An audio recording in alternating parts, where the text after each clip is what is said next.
अगर आप सिर्फ इस स्ट्रेटेजी पे यूज करके ट्रेडिंग करते हो, आप देखोगे 70% से ऊपर आपको विन रेशियो निकल कर आएगा। इस टाइप के ट्रेड लेने के लिए हमको 1 मिनट में स्नाइपर एंट्री करना पड़ता है। इसका कुछ रूल्स भी होता है। सबसे पहला रूल्स ये है, हम पहले 15 मिनट टाइम फ्रेम यूज करेंगे मार्केट का डायरेक्शन पता करने के लिए, मार्केट बुलिश है या बेयरिश है। अगर बुलिश ट्रेंड फॉलो हो रहा है तो हम बाइंग में एंट्री बनाएंगे, अगर बेयरिश ट्रेंड फॉलो हो रहा है तो हम सेलिंग में एंट्री बनाएंगे। और हमारा एंट्री होगा 1 मिनट टाइम फ्रेम में। सबसे पहले हम एक जनरल स्ट्रक्चर से आपको समझते हो, फिर रियल चार्ट में देखेंगे। सबसे पहले अगर आप एक बुलिश ट्रेंड मान लेते हैं, ब्रेकअप स्ट्रक्चर करके बन रहा है, जैसे ही इसे ब्रेकअप स्ट्रक्चर करते, जैसे ये जोन ब्रेकअप स्ट्रक्चर आपको पता है, जैसे ये ब्रेकअप स्ट्रक्चर करते ये जोन आपको मार्क कर लेना होता है, ठीक है। जैसे ही इधर मार्केट दोबारा इधर रिट्रेस करके आएगा, इधर 1 मिनट का कंफर्मेशन बनेगा, इधर से आपको बाइंग एंट्री बनाना है और स्विंग हाई तक आपको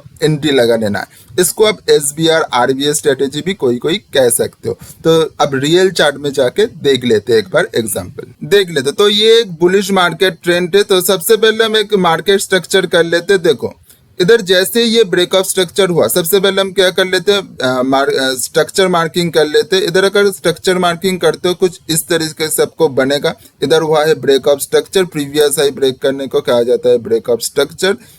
इधर से अब क्या करना चाहिए, जैसे मैंने बताया था, इधर आपको करना है मार्किंग। जैसे इस जोन पर दोबारा मार्केट आएगा, ये 15 मिनट टाइम फ्रेम है। 15 मिनट में जैसे मैंने बताया था कि आपको डायरेक्शन ढूंढना है, ये बुलिश है या बेयरिश है। अभी फिलहाल के लिए बुलिश ट्रेंड में चल रहा है। तो जैसे इधर जोन में, इस जोन में आएगा, आपको 1 मिनट में कंफर्मेशन मिलेगा। तो चलिए 1 मिनट में आप चार्ट देख लेते हैं। तो ये है 1 मिनट का चार्ट। आप देख सकते हो ब्रेकअप स्ट्रक्चर बन के पहली बार इस पर टैप किया है हमारा जोन पर। तो इधर आप पहले जूम कर लेते हैं और कैसे एंट्री बनाना होता है वो एक बार समझ लेते। सबसे पहले अगर आप देखो कि जैसे ही टैप करते ग्रीन कैंडल बनाकर ऊपर भाग जाते हैं। तो अगर आप इम्पेशेंस होते कोई तो जैसे ग्रीन कैंडल बन जाते अब एंट्री बना लेते, लेकिन आपको ऐसा नहीं करना है। क्यों नहीं करना है वो बाद में बताऊंगा, पहले एंट्री कैसे बनाना है देख लो। जैसे 1 मिनट में आपको देखो, इधर जो आपको हाई नॉच है, ये जो हाई नॉच है, जैसे ये चेंज ऑफ कैरेक्टर बनते हैं, ठीक है, ये जो बना है इधर change of character, change of character के बाद आपको बना लेना है एंट्री। इधर से आप देखो कि जैसे ही चेंज ऑफ कैरेक्टर बनेगा, इधर नीचे आपको एक वैलिड ऑर्डर ब्लॉक ढूंढना है और इधर से भी आपको मिलेगा एक ऑर्डर ब्लॉक। जैसे इस पर इधर है और नीचे भी हो सकता था, लेकिन इधर आपको एक वैलिड ऑर्डर ब्लॉक मिलेगा। जैसे ही ये ऑर्डर ब्लॉक पे आएगा, आपको मार्केट जैसे उस प्राइस में दिखोगे, उधर से बना लेना है एंट्री, कैंडल के नीचे लगा लेना है स्टॉप लॉस और स्विंग हाई तक आपको बना लेना है टारगेट। अब स्विंग हाई का मतलब है 15 मिनट का स्विंग हाई।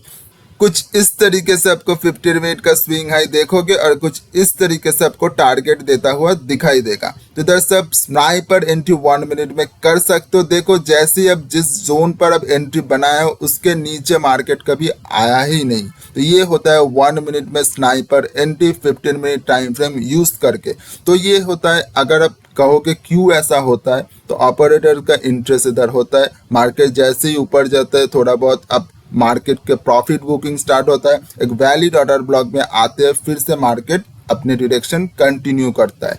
तो आप इधर से एक ऑपरेटर मूव कैप्चर कर सकते हो। जैसे मैंने बताया कि आपको 15 मिनट टाइम फ्रेम यूज करना है, 1 मिनट में एंट्री बनाना है और उसके साथ साथ आप किस मार्केट में ऐसे ट्रेड नहीं कर सकते, बिल्कुल नहीं कर सकते।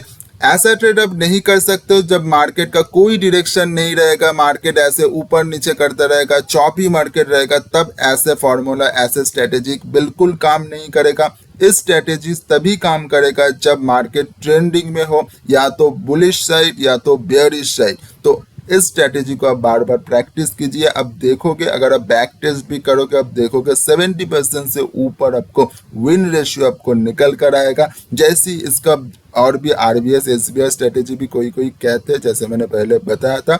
आई होप आप समझ गए होंगे। उसे अगर नहीं समझे तो एक बार दोबारा रिपीट करके देख लेना, आप समझ जाएंगे। और जैसे मैंने वादा किया था कि SMC का पूरा क्लास हम ले आएंगे, ज़रूर ले आएंगे। थोड़ा सा वक्त लग रहा है क्योंकि उसे डिटेल्स में बनाना होता है। चलिए, तब तक के लिए थैंक यू, धन्यवाद।